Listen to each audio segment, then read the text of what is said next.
Hello friends, ఈరోజు prince cut blouse stitching అనేది ఏ విధంగా చేయాలో చెప్పబోతున్నా.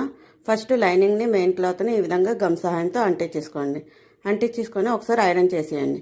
చేసుకున్నాక ఇప్పుడు ఈ విధంగా కట్ చేసుకోండి. ఎక్స్ట్రా ఉన్నదంతా కట్ చేసుకున్నాక ఇప్పుడు ప్రిన్స్ కట్ మనం గీసుకున్నాం కదా, ఏ విధంగా అయితే గీసుకున్నామో ఆ విధంగా కట్ చేసేసుకోండి.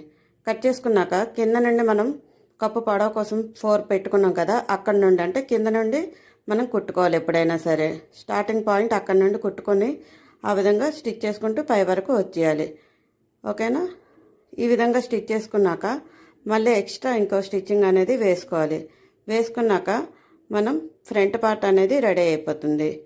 టర్న్ చేసుకుని చూసుకుంటే చాలా నీట్గా పర్ఫెక్ట్గా కుదురుతుంది. ఈ విధంగా స్టిచ్ చేసుకున్నారనుకోండి, మీకు చాలా నీట్గా బ్లౌజ్ అనేది చాలా బాగుంటుంది. ఇది చాలా ఈజీ మెథడ్ అండి. ఓకేనా ఫ్రెండ్స్, నచ్చితే తప్పకుండా లైక్, షేర్ అండ్ కామెంట్ చేయండి. నా ఛానల్ని సబ్స్క్రైబ్ చేసుకోండి. బాయ్.